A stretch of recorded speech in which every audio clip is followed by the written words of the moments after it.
The next speaker who's going to come join us is Dr. Claudia Benham. She's an environmental social scientist and lecturer in the University of Queensland School of Earth and Environmental Sciences, exploring the linked ecological and social dimensions of coastal environments. Over to you, Claudia. Thanks, Jen. And apologies in advance because I'm going to be talking about, after Angie's hopeful talk, I'll be talking about the opposite side of the coin. And I've got asked me about ecological grief, which I really should have gone with something like dogs or a little bit more hopeful. So as Jen said, Claudia Benham at the University of Queensland, and I'll be talking today about a project that we're doing in the Reef over the next 3 years.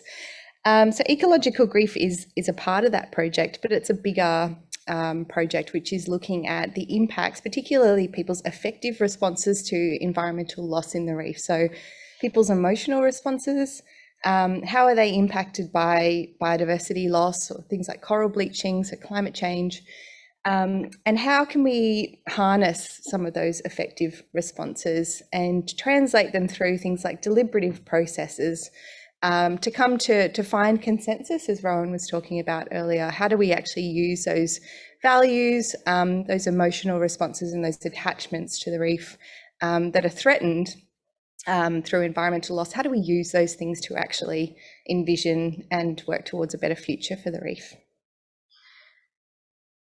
So hopefully this, I don't know if that's the right clicker. The big green one. The big green one? Ah, there we go. All right. So it's what I'm talking about today is just a very small snippet of a much bigger project, as I said. And one of the things we're looking at, one of those effective responses, is that idea of ecological grief.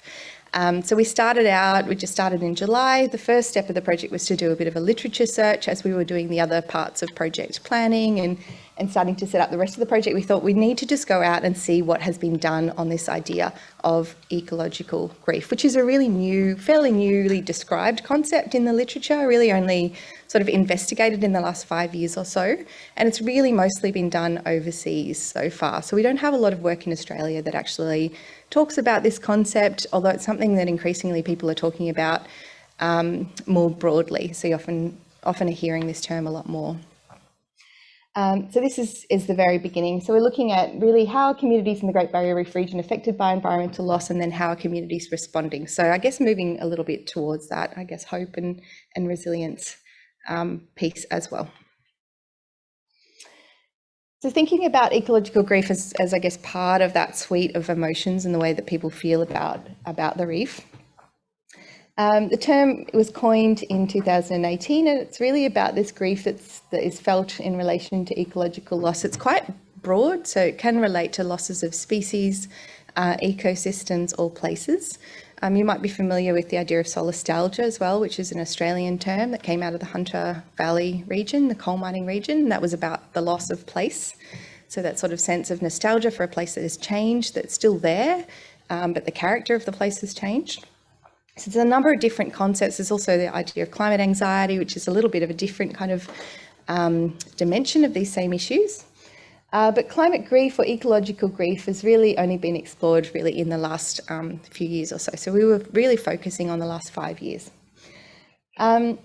This is actually, it predates the sort of literature on ecological grief, but I think it's a really interesting little sort of simple schematic about how this comes about. So these researchers are talking about climate change related disasters. We now know that ecological grief can relate to both acute and chronic events.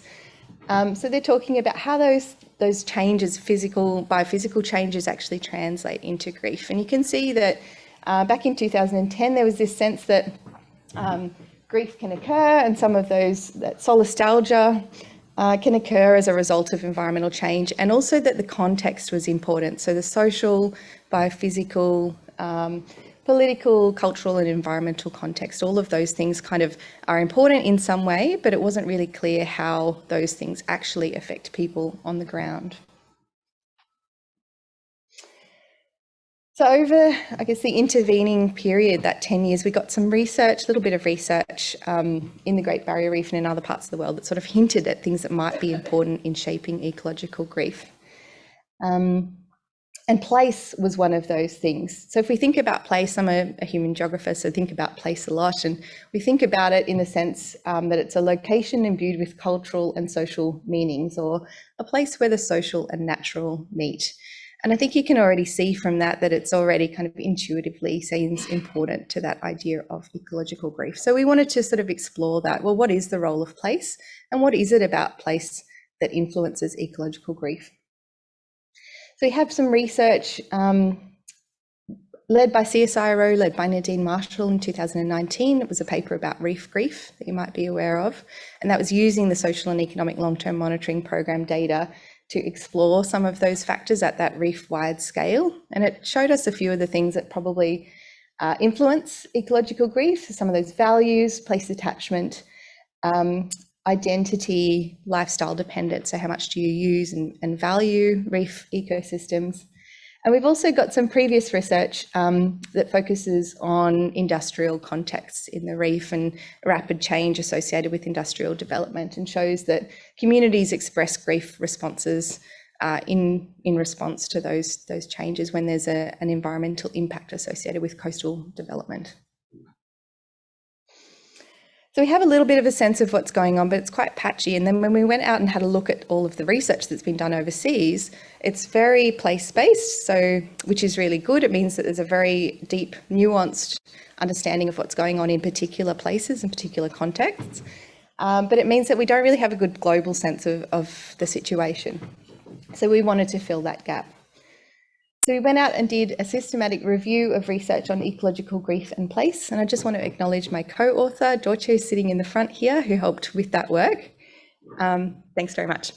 So we looked at research over the last 5 years. We ended up with about 38 articles which specifically look at place and ecological grief. And we also use terms like solastalgia and climate grief to try and just cast a wide net. What we found is that ecological grief is occurring across contexts. There are examples from traditional farming systems, what we might think of as traditional farming systems in Mexico, First Nations communities in Canada who are seeing the caribou that they've always hunted for generations starting to disappear, or their ranges contract as a result of climate change. Farmers in the Western Australian wheat belt, communities that are impacted by cyclones like Hurricane Katrina. So there's been a lot of research done in different contexts. So it is a global phenomenon, but the way that grief is experienced or expressed in different contexts is quite different. And we find that the things that influence those grief responses are structural. So they're about people's place in society. They're very intersectional. So it's about people's identity, and not just in one dimension. So it's not just about your gender or about your age, but it's about how the different identities that each person has overlap and how they interact with how that person is treated and placed within society, and also in the place where they live. Okay, thank you. I'm going to try and rush through the last few seconds.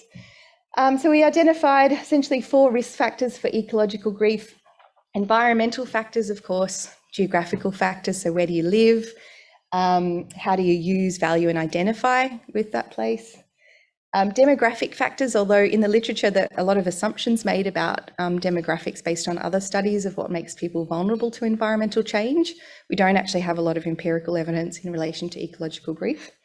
And then structural or socio-political factors, which are the issue that is really, really important, hasn't been very well discussed in the literature as yet, but something that we really need to start to unpack a little bit more. The other thing that I just wanted to note is that First Nations people are disproportionately impacted by ecological grief, and that's very, very well documented in the literature now. So as a focus for research and action going forward, it's critically important. I'll just leave these up for a second as we transition, but I think what we find is that we've got this broad sort of global picture, but also some context-specific features of ecological grief, and we're looking forward to kind of digging into that in the reef context over the next few years. Thanks very much.